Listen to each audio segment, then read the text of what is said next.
नमस्कार दोस्तों, स्वागत है आप सभी का आपके अपने YouTube चैनल जी के जीएस के भंडारा पर। प्यारे साथियों, आज के इस वीडियो में एग्जामपुर का संगम प्रत्यय सेट नंबर 9 लेकर के आया हूं, जो आपके एग्जाम के लिए सबसे ज्यादा महत्वपूर्ण है। तो साथियों, आज के इस प्रत्यय सेट को आप लोगों को पूरा करना है और प्रैक्टिस सेट को पूरा करने के बाद आपको अपना स्कोर है ईमानदारी के साथ कमेंट बॉक्स में शेयर करना है और बताना कि आपने इस एग्जामपुर के संगम प्रैक्टिस सेट में से कितने प्रश्न सही किए और ये प्रैक्टिस सेट आपको कैसा लगा। इस प्रैक्टिस सेट को आप एग्जामपुर के ऑफिशियल ऐप से परचेज कर सकते हैं। तो जल्दी जाइएगा, एग्जामपुर का ऑफिशियल ऐप डाउनलोड कीजिएगा और यहाँ से आप इस प्रैक्टिस सेट को पूरा लगा सकते हैं। वहां से आपको नहीं लगाना तो यहाँ पर आपको कम समय में आपका फुल प्रैक्टिस सेट कराने वाला हूँ। अगर आपको ये प्रैक्टिस सेट पसंद आया तो वीडियो को लाइक, कमेंट और चैनल को सब्सक्राइब करना ना भूलें। तो पहला प्रश्न है आपके सामने कि मानवाधिकार संरक्षण अधिनियम 1993 के तहत निम्नलिखित में से किस न्यायालय को मानवाधिकार न्यायालय के रूप में कार्य करने के लिए नामित किया गया। तो ये किया गया था सत्र न्यायालय को। ए ऑप्शन है वो एक का करेक्ट आंसर हो जाएगा। दूसरा प्रश्न है आपके सामने उपन्यास the serpent and the rope के लेखक कौन है। तो इस उपन्यास को किसने लिखा है। तो इस उपन्यास को लिखा है राजा राव ने। दो का ए ऑप्शन है वो करेक्ट आंसर आप लोगों का हो जाएगा। चलिएगा, तीसरा प्रश्न है आपके सामने कि थुम्बा इनविक्टोरियल रॉकेट लॉन्चिंग स्टेशन किस राज्य में स्थित है। तो बताओ ये कौन से राज्य में। तो ये पड़ता है केरल राज्य में। तीन का ए ऑप्शन है वो आप लोगों का करेक्ट आंसर है हो जाएगा। चौथा प्रश्न है आपके सामने कि वैश्विक भुखमरी सूचकांक 2023 में भारत का क्या स्थान है। बताओ कौन सा स्थान है। तो वैश्विक भुखमरी सूचकांक 2023 में भारत का 111वां स्थान है। चार का बी ऑप्शन है करेक्ट आंसर हो जाएगा। पांचवा प्रश्न है आपके सामने कि भारत का पहला चांद मिशन चंद्रयान-1 किस वर्ष भेजा गया था। बताइए चंद्रयान-1 कब भेजा गया। तो ये भेजा गया था 22 अक्टूबर 2008 को। पांच का सी ऑप्शन है वो करेक्ट आंसर है हो जाएगा। छठवां प्रश्न है आपके सामने किस पंचवार्षिक योजना के अंतर्गत भारत में हरित क्रांति का विकास हुआ है। तो हरित क्रांति का विकास तीसरी पंचवार्षिक योजना के तहत हुआ है। ए ऑप्शन है वो करेक्ट आंसर हो जाएगा। तो वीडियो पसंद आई हो रही तो वीडियो को आप लोग लाइक कर सकते हैं। चैनल को सब्सक्राइब नहीं कर रखा होगा तो चैनल को आप लोग जरूर सब्सक्राइब कर लीजिएगा। सातवां प्रश्न है आपके सामने कि बुद्ध के जीवन की किस घटना को मानविश्कर्म के नाम से भी जाना जाता है। तो ये जाना जाता है गृह त्याग की घटना को। बी ऑप्शन है करेक्ट आंसर हो जाएगा। आठवां प्रश्न है आपके सामने कि निम्नलिखित में से नलकूपों द्वारा सिंचित भूमि क्षेत्र सबसे अधिक है। तो बताइए कहाँ पर सबसे अधिक। तो ये उत्तर प्रदेश में। आठ का सी ऑप्शन है राइट आंसर हो जाएगा। नौवां प्रश्न है आपके सामने कि निम्नलिखित में से गंगा सागर मेला भारत के किस राज्य में आयोजित किया जाता है। तो ये कहाँ पर लगता है। तो गंगा सागर का जो मेला है वो पश्चिम बंगाल में लगता है। नौ का सी ऑप्शन है वो राइट आंसर है हो जाएगा। 10वां प्रश्न है आपके सामने कि बिम्स्टेक का मुख्यालय किस स्थान पर स्थित है। तो बिम्स्टेक का जो मुख्यालय है वो ढाका में स्थित है। 10 का सी ऑप्शन है वो करेक्ट आंसर हो जाएगा। 11वां प्रश्न है आपके सामने कि हाल ही में किसके द्वारा GRSI त्वरित नवाचार पोषण योजना का शुभारंभ किया गया। तो ये शुभारंभ किया गया संजय सेठ के द्वारा। ए ऑप्शन है वो करेक्ट आंसर हो जाएगा। 12वां प्रश्न है आपके सामने कि विश्व की पहली मिस एआई का खिताब किसने जीता है। और ये खिताब किसने जीता है। तो ये जीता है केंजा लेली ने। 12 का बी ऑप्शन है करेक्ट आंसर हो जाएगा। 13वां प्रश्न है आपके सामने कि डूरंड कप किस खेल से संबंधित है। तो किससे संबंध रखता है ये डूरंड कप। तो डूरंड कप का जो संबंध है वो है फुटबॉल से। 13 का बी ऑप्शन है वो राइट आंसर हो जाएगा। वीडियो पसंद आ रही तो वीडियो को आप लोग लाइक कर सकते हैं। 14वां प्रश्न है आपके सामने कि विश्व वानिकी दिवस किस दिन मनाया जाता है। तो विश्व वानिकी दिवस 21 मार्च को मनाया जाता है। 14 का सी ऑप्शन है वो राइट आंसर हो जाएगा। 15वां प्रश्न है आपके सामने कि लेक किस देश की मुद्रा है। तो लेक ये अल्बानिया की मुद्रा है। 15 का सी ऑप्शन है वो करेक्ट आंसर है हो जाएगा। 16वां प्रश्न है आपके सामने कि आप एक पुलिस अधिकारी हैं और एक दुकान के मालिक ने चोरी घटना की शिकायत दर्ज कराई आपको। तो आपको बताओ क्या कार्रवाई होगी, ये आपको बताना है। 16 का राइट आंसर है। तो चोरी घटना की जांच करनी चाहिए और दोषियों को पकड़ने का प्रयास करना चाहिए। 16 का बी ऑप्शन है वो राइट आंसर हो जाएगा। 17वां प्रश्न है आपके सामने कि भारत में राष्ट्रीय खाद्य सुरक्षा मिशन किस वर्ष शुरू किया गया था और इसके क्या घटक थे। ये आपको बताना है। 17 का राइट आंसर। तो अक्टूबर 2007 में शुरू हुआ था। गेहूं, चावल और दलहन इसके मुख्य घटक थे। 17 का डी ऑप्शन है राइट आंसर हो जाएगा। 18वां प्रश्न है आपके सामने कि ब्रिक्स में शामिल नए राष्ट्रों की सदस्यता किस वर्ष से लागू हुई? तो ये सदस्यता लागू हुई थी 1 जनवरी 2024 से। 18 का बी ऑप्शन राइट आंसर हो जाएगा। 19वां प्रश्न है आपके सामने कि बाल पोर्नोग्राफी किस धारा के अंतर्गत अपराध है? तो ये अपराध है 67 बी की धारा के अंतर्गत। 19 का डी ऑप्शन है राइट आंसर हो जाएगा। 20वां प्रश्न है आपके सामने कि सीजीएसटी की अधिकतम दर क्या है? बताओ क्या है? तो इसकी जो अधिकतम दर है वो है 18% है। बी ऑप्शन है वो राइट आंसर हो जाएगा। 21वां प्रश्न है आपके सामने आर्थिक नियोजन से क्या संबंधित है? बताओ क्या संबंध है? तो आर्थिक नियोजन से संसाधनों का आवंटन ये संबंधित है। 21 का सी ऑप्शन है वो आपका राइट आंसर है हो जाएगा। चलिएगा अगला प्रश्न है। प्रश्न संख्या आपके सामने 22 से कम समय में आपको ये 15 आप लिख कर लीजिएगा। 100% आपका स्कोर है अच्छा होने वाला है। 22वां प्रश्न है आपके सामने कि निम्नलिखित में से कौन सी जनजाति नील नदी की घाटी क्षेत्र में निवास करती है? तो ये निवास करती है पेल्हाय जनजाति। 22 का बी ऑप्शन राइट आंसर हो जाएगा। 23वां प्रश्न है आपके सामने कि निम्नलिखित में से भारत के किस राज्य की सीमा म्यांमार के साथ सबसे लंबी लगती है? तो बताओ कौन से राज्य की सीमा सबसे ज्यादा लगती है म्यांमार से? तो ये लगती है अरुणाचल प्रदेश की। 23 का सी ऑप्शन है वो राइट आंसर है हो जाएगा। 24वां प्रश्न है आपके सामने कांग्रेस की अध्यक्षता करने वाले प्रथम मुस्लिम अध्यक्ष कौन थे? तो कौन थे? तो ये प्रथम मुस्लिम अध्यक्ष थे बदरुद्दीन तैयब जी। 24 का बी ऑप्शन राइट आंसर है हो जाएगा। 25वां प्रश्न है आपके सामने कि टेनिस के चारों ग्रैंड स्लैम टूर्नामेंट में वर्ष के सबसे अंत में कौन सा होता है? तो बताओ कौन सा होता है? तो वर्ष के अंत में सबसे होता है ऑस्ट्रेलिया ओपन। 25 का डी ऑप्शन राइट आंसर हो जाएगा। 26वां प्रश्न है आपके सामने कि बंगाल विभाजन के बाद कौन सा आंदोलन प्रारंभ हुआ था? कौन सा आंदोलन प्रारंभ हुआ था बंगाल विभाजन के बाद? तो स्वदेशी आंदोलन प्रारंभ हुआ था। 26 का बी ऑप्शन है वो राइट आंसर है हो जाएगा। 27वां प्रश्न है आपके सामने कि भारत में एयर इंडिया की स्थापना किस वर्ष से की गई थी? तो कब हुई थी एयर इंडिया की स्थापना? तो 1953 में एयर इंडिया की स्थापना हुई थी। ए ऑप्शन है वो करेक्ट आंसर है हो जाएगा। 28वां प्रश्न है आपके सामने कि साइमन कमीशन भारत किस वर्ष आया था? तो कब आया था? तो ये 1928 में भारत आया था। 28 का ए ऑप्शन है वो आप लोगों का करेक्ट आंसर हो जाएगा। 29वां प्रश्न है आपके सामने कि यूनेस्को की विंड होक घोषणा किससे संबंधित है? तो इसका संबंध किससे है? तो इसका संबंध है स्वतंत्र प्रेस सिद्धांतों को बढ़ावा देना। 29 का सी ऑप्शन है वो राइट आंसर हो जाएगा। वीडियो पसंद आए तो वीडियो को आप लोग लाइक जरूर कर देना। चैनल को आप लोगों ने सब्सक्राइब नहीं कर रखा होगा तो चैनल को आप लोग जरूर सब्सक्राइब कर लीजिएगा। 30वां प्रश्न है आपके सामने कि जनगणना वर्ष 2011 के अनुसार किस जिले का जनघनत्व सबसे न्यूनतम है? तो कौन से जिले का? तो ललितपुर जिले का जनसंख्या घनत्व सबसे न्यूनतम है। 30 का बी ऑप्शन है वो राइट आंसर हो जाएगा। 31वां प्रश्न है आपके सामने कि डॉक्टर भीमराव अंबेडकर संग्रहालय एवं पुस्तकालय की स्थापना उत्तर प्रदेश के किस जिले में की गई है? तो ये स्थापना की गई उत्तर प्रदेश के रामपुर में। 31 का सी ऑप्शन है राइट आंसर हो जाएगा। अगला 32वां प्रश्न है आपके सामने कि बुंदेलखंड गेहूं की किस किस्म को भौगोलिक संकेत टैग प्राप्त हुआ है? कौन सी किस्म को जीआई टैग मिला और ये बुंदेलखंड में पैदा होती है? तो ये मिला है कठिया गेहूं को। 32 का ए ऑप्शन है राइट आंसर हो जाएगा।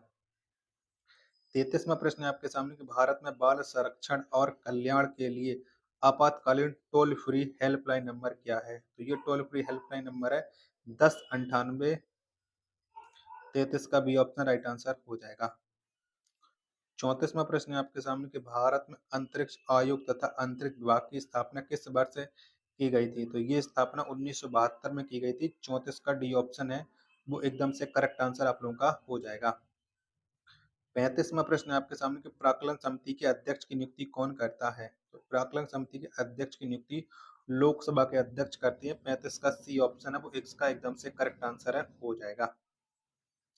चलिएगा अगला प्रश्न संख्या प्रश्न संख्या 36 है आपके सामने कि संयुक्त विशेष बल अभ्यास खंजर 2024 भारत और किस देश के मध्य आयोजित किया गया? तो ये आयोजित किया गया था भारत और किर्गिस्तान के मध्य में। 36 का बी ऑप्शन है वो आप लोगों का राइट आंसर हो जाएगा।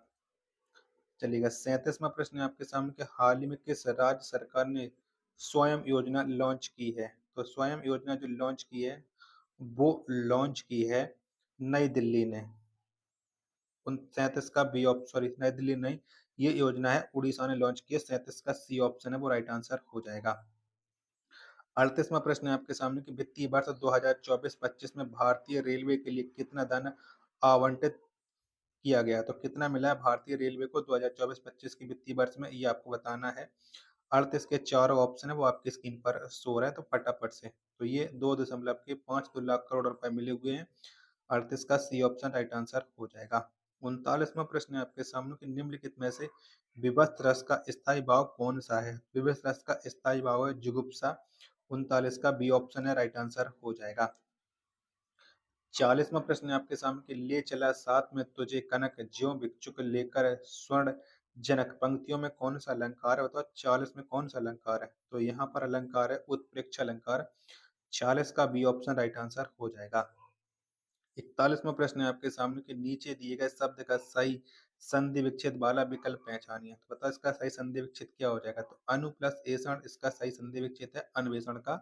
41 का ए ऑप्शन है वो एकदम से करेक्ट आंसर हो जाएगा।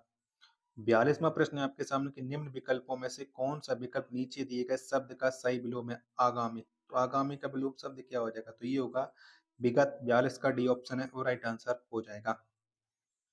43वां प्रश्न है आपके सामने कि संस्कृत और संस्कृत शब्द युग्म के सही अर्थभेद का चयन कीजिएगा। तो इसका सही अर्थभेद क्या हो जाएगा? तो इसका सही अर्थ हो जाएगा विष्टा एक बार, यानी 43 का बी ऑप्शन एकदम इसका करेक्ट आंसर हो जाएगा। 44वां प्रश्न है आपके सामने कि राम की शक्ति पूजा के विषय में कौन सा कथन असत्य है?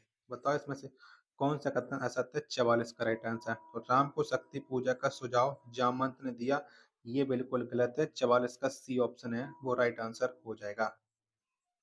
45वां प्रश्न है आपके सामने कि निम्न विकल्पों में से उस विकल्प का चयन करें जो उपसर्ग से बने शब्द का सही विकल्प नहीं है। तो बताओ इनमें से कौन सा नहीं है? 45 का राइट आंसर। तो मिलन में उपसर्ग नहीं लगा हुआ है, सी ऑप्शन एकदम इसका करेक्ट आंसर हो जाएगा। 46वां प्रश्न है आपके सामने कि निम्न विकल्पों में से उस विकल्प का चयन कीजिएगा जो दिए गए समस्त पद के सही बहुब्री समास का विकल्प है। तो लंबोदर, तो इसका क्या हो जाएगा ये आपको बताना है। लंबोदर का समास विग्रह, तो ये हो जाएगा लंबा है उदर जिसका अर्थात गणेश जी, और इसमें हो जाएगा आपका कर्मधारय समास, सॉरी बहुब्री समास हो जाएगा। 46 का डी ऑप्शन करेक्ट आंसर हो जाएगा। 47वां प्रश्न है आपके सामने कि निम्न विकल्पों में से उस विकल्प का चयन करें जो दिए गए वाक्य के अनुसार सर्वनाम के भेद का सही विकल्प हो। तो 47 का राइट आंसर क्या हो जाएगा? तो इसका सही भेद हो जाएगा, इसमें हो जाएगा आपका निश्चयवाचक सर्वनाम। 47 का डी ऑप्शन इसका एकदम से करेक्ट आंसर है हो जाएगा। 48वां प्रश्न है आपके सामने कि यदि आपने विवाह का निमंत्रण दिया होता तो मैं अवश्य आता, अर्थ के आधार पर कौन सा वाक्य है? बताओ 48 में ये कौन सा वाक्य है? तो ये एक संकेतक वाक्य है। 48 का बी ऑप्शन है राइट आंसर हो जाएगा। 49वां प्रश्न है आपके सामने कि निम्न विकल्पों में से उस विकल्प का चयन करें जो प्रत्यय से बने शब्द का सही विकल्प नहीं है। तो बताओ प्रत्यय का कौन सा नहीं है? तो ये त्रोभाव नहीं है। 49 का डी ऑप्शन है वो करेक्ट आंसर हो जाएगा। वीडियो पसंद आए तो प्लीज आप लोग वीडियो को लाइक कर दीजिएगा। चैनल को सब्सक्राइब नहीं कर रखा होगा तो चैनल को आप लोग जरूर सब्सक्राइब कर लीजिएगा। वीडियो को अपने दोस्तों के पास ज्यादा से ज्यादा शेयर जरूर कर दीजिएगा। चलिए अगला प्रश्न संख्या 50 है आपके सामने कि निम्न विकल्पों में से उस विकल्प का चयन कीजिएगा जो दिए गए वाक्य के अनुसार क्रिया विशेषण के भेद का सही विकल्प है। राम लीला का मंचन वहां हो रहा है। तो बताइए कैसा वाक्य है? तो ये इसका राइट आंसर हो जाएगा, ये एक स्थानवाचक वाक्य है। 50 का बी ऑप्शन राइट आंसर हो जाएगा। 51वां प्रश्न है आपके सामने कि वह बात जो जन साधारण में चलती आ रही है, इस वाक्यांश के लिए एक सार्थक शब्द दीजिएगा। तो इसके लिए सार्थक शब्द क्या हो जाएगा? तो ये हो जाएगा किंवदंती। 51 का ए ऑप्शन है राइट आंसर हो जाएगा। 52वां प्रश्न है आपके सामने कि दिए गए विकल्पों में से किस विकल्प में सभी शब्द जातिवाचक संज्ञा है? किसमें सभी शब्द जातिवाचक संज्ञा है? तो ये है मंत्री, प्रोफेसर, ठग, जुलाहा, ये जातिवाचक हो जाएंगे। 52 का बी ऑप्शन है वो राइट आंसर हो जाएगा। 53वां प्रश्न है आपके सामने कि दुआ किस भाषा का शब्द है? तो दुआ ये अरबी भाषा का शब्द है। 53 का बी ऑप्शन है वो राइट आंसर है हो जाएगा।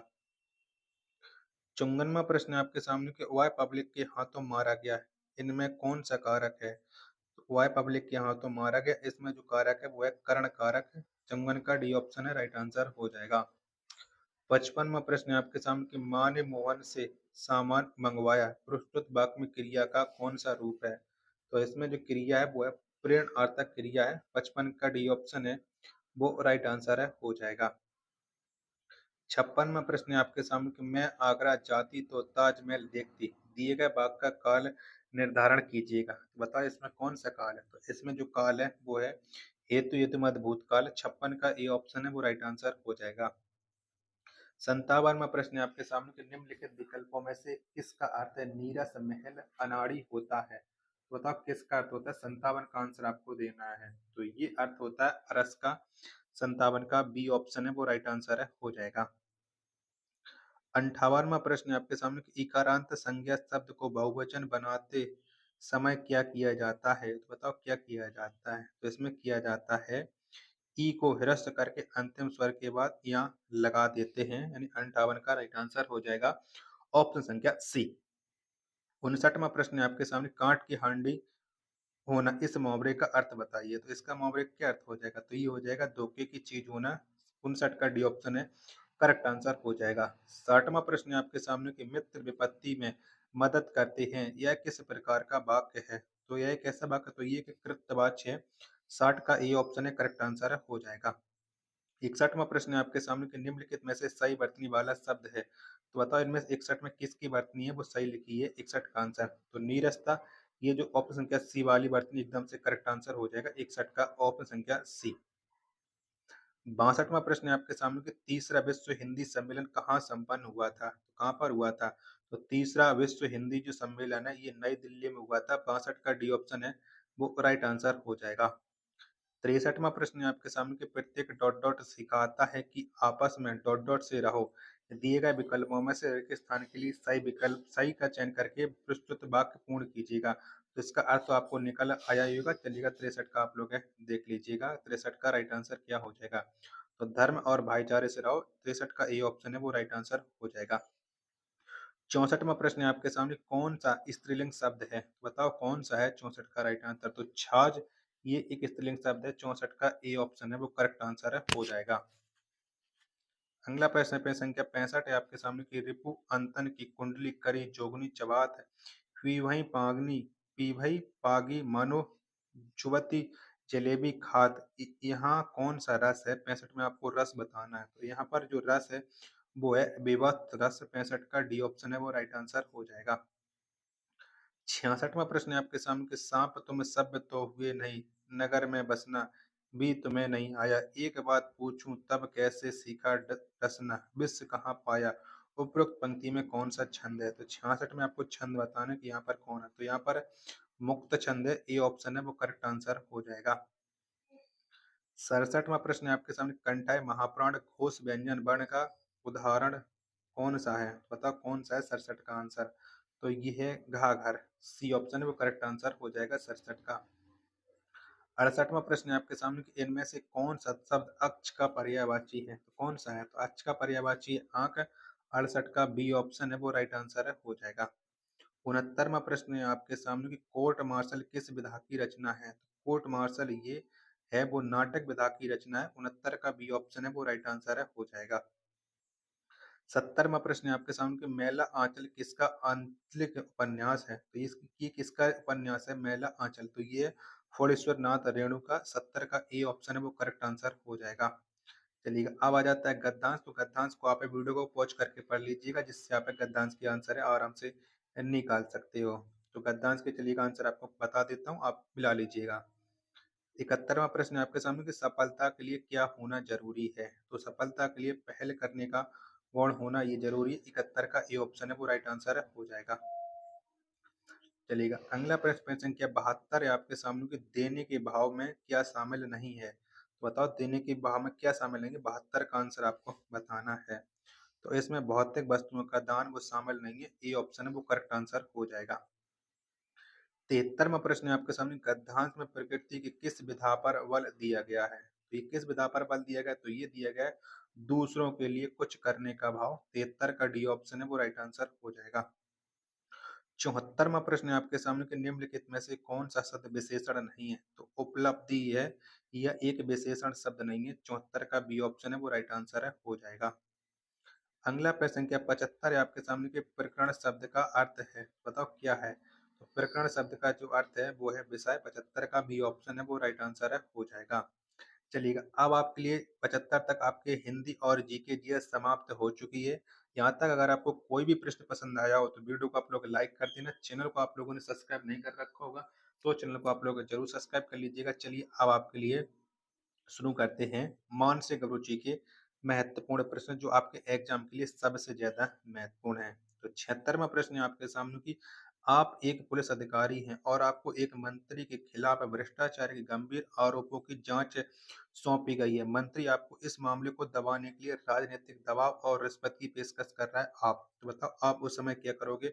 ये आपको बताना है। 76 का राइट आंसर क्या हो जाएगा? ऑप्शन आपकी स्क्रीन पर शो रहे हैं। तो अपने कर्तव्यों का पालन करते हुए निष्पक्ष जांच करनी चाहिए और सबूतों को अदालत में पेश करना चाहिए। सी ऑप्शन है वो इसका करेक्ट आंसर है, आप लोगों का हो जाएगा। 77वां प्रश्न है आपके सामने कि आप एक विशेषज्ञ हैं जिन्हें एक विशेष परियोजना पर काम करने के बजाय एक सामान्य प्रशासनिक कार्य पर लगा दिया गया है। आपको लगता है कि यह आपकी क्षमताओं का सही उपयोग नहीं है। आप बताओ आप उस समय क्या करोगे? 77 का आंसर आपको देना है। तो प्रशासनिक कार्य को पूरी प्रतिबद्धता और तत्परता से करना चाहिए। सी ऑप्शन है वो करेक्ट आंसर है, हो जाएगा। चलिएगा, अगला प्रश्न है अब आपके सामने। प्रश्न क्या है? 78 कि आप एक पुलिस अधिकारी हैं और आपको एक प्रतिष्ठित स्कूल के बच्चों के साथ दुर्व्यवहार के मामले की जांच सौंपी गई। स्कूल प्रशासन दबाव डाल रहा है कि आप मामला दबा दें। आप बताओ आप उस समय क्या करोगे? 78 का आंसर आपको देना है। ऑप्शन आपकी स्क्रीन पर शो रहे हैं। बच्चों के हित में निष्पक्ष जांच करनी चाहिए और दोषियों को सजा दिलवानी चाहिए। सी ऑप्शन है वो राइट आंसर है, हो जाएगा। 79वां प्रश्न है आपके सामने कि आप एक पुलिस अधिकारी हैं और आपको पता चलता है कि एक आपराधिक गिरोह आपके क्षेत्र में सक्रिय हो गया। तो आप बताओ क्या करोगे? 79 का राइट आंसर बताओ क्या हो जाएगा? 79 का तो गिरोह के सदस्यों को पकड़ने के लिए गुप्त ऑपरेशन चलाना चाहिए। 79 का ए ऑप्शन एकदम से राइट आंसर हो जाएगा। 80वां प्रश्न है आपके सामने कि आप एक पुलिस अधिकारी हैं और एक दुकान के मालिक ने चोरी की घटना की शिकायत दर्ज कराई है। आप बताओ आप क्या करोगे? तो चोरी की घटना की जांच करनी चाहिए और दोषियों को पकड़ने का प्रयास करना चाहिए। 80 का बी ऑप्शन है वो राइट आंसर है, हो जाएगा। 81वां प्रश्न है आपके सामने कि आप एक पुलिस अधिकारी हैं और आपको पता चलता है कि एक व्यक्ति ने अपनी पहचान छुपाकर एक जाली पहचान पत्र बनवाया। आपको बताओ आप उस समय क्या करोगे? 81 का आंसर आपको बताना है। दो ऑप्शन ये रहे और बाकी के दो ऑप्शन है आपकी स्क्रीन पर ये रहे। तो जाली पहचान पत्र की जांच करनी चाहिए और उचित कार्रवाई करनी चाहिए। सी ऑप्शन है वो राइट आंसर हो जाएगा 81 का। 82वां प्रश्न है आपके सामने कि आप एक पुलिस अधिकारी हैं और आपको पता चलता है कि एक प्रभावशाली व्यापारी ने अवैध तरीके से व्यापार किया है और आपको रिश्वत की पेशकश की जा रही है। आप बताओ आप उस समय क्या करोगे? 82 का आंसर आपको देना है। 82 का राइट आंसर क्या हो जाएगा? ऑप्शन आपकी स्क्रीन पर शो रहा है। तो रिश्वत की पेशकश को नजरअंदाज करते हुए व्यापारी के खिलाफ कानूनी कार्रवाई करना चाहिए। सी ऑप्शन है वो राइट आंसर हो जाएगा। 83वां प्रश्न है आपके सामने कि आप एक पुलिस अधिकारी हैं और आपको पता चलता है कि एक प्रभावशाली व्यक्ति ने गंभीर अपराध किया है और आपको उसकी पहचान को छुपाने के लिए कहा जा रहा है। आप बताओ आप उस समय क्या करोगे? 83 का आंसर आपको देना है। 83 का आंसर क्या हो जाएगा? ऑप्शन आपकी स्क्रीन पर शो रहा है। व्यक्ति के खिलाफ कानूनी कार्रवाई करनी चाहिए और उसकी पहचान उजागर करनी चाहिए। बी ऑप्शन है राइट आंसर हो जाएगा। 84वां प्रश्न है आपके सामने कि आप एक पुलिस अधिकारी हैं और आपको पता चलता है कि एक प्रभावशाली नेता एक बड़े जमीन घोटाले में अपनी संपत्ति बढ़ाई है। आपको बताओ आप उस समय क्या करोगे? तो नेता के खिलाफ जांच शुरू करनी चाहिए। 84 का ए ऑप्शन है वो राइट आंसर है, हो जाएगा। चलिएगा, 85वां प्रश्न है आपके सामने कि आप एक पुलिस अधिकारी हैं और आपको एक महत्वपूर्ण जांच का नेतृत्व करना है जबकि आपके जीवन साथी को एक गंभीर बीमारी के लिए आपातकालीन सर्जरी की आवश्यकता है। आपको तो बताओ आप उस समय क्या करोगे? आपको ऑप्शन दिखा देता हूँ। 85 के ऑप्शन आपकी स्क्रीन पर शो रहे हैं, देख लीजिएगा। तो जीवन साथी की देखभाल के लिए थोड़े समय का अवकाश लेना चाहिए और जांच के लिए एक टीम बनानी चाहिए। 85 का डी ऑप्शन है वो राइट आंसर है, हो जाएगा। 86वां प्रश्न है आपके सामने कि एक विश्वविद्यालय के डीन के रूप में आप छात्रों द्वारा शिक्षकों पर अनुचित व्यवहार का आरोप लगाने की घटनाओं को देख रहे हैं और आपको तो आप उस समय क्या करना चाहिए? 86 का आंसर आपको बताना है। तो एक निष्पक्ष जांच समिति गठित करनी चाहिए डी ऑप्शन है वो राइट आंसर हो जाएगा। 87वां प्रश्न है आपके सामने कि एक अस्पताल के प्रबंधक के रूप में आपको एक डॉक्टर से शिकायत मिलती है कि उन्हें एक मरीज के परिवार द्वारा धमकाया गया है। आपकी तत्काल प्रतिक्रिया क्या होनी चाहिए? तो आपकी तत्काल प्रतिक्रिया क्या हो गई? सुरक्षा को सूचित करें और संबंधित परिवार से बात करें। 87 का बी ऑप्शन है राइट आंसर है, हो जाएगा।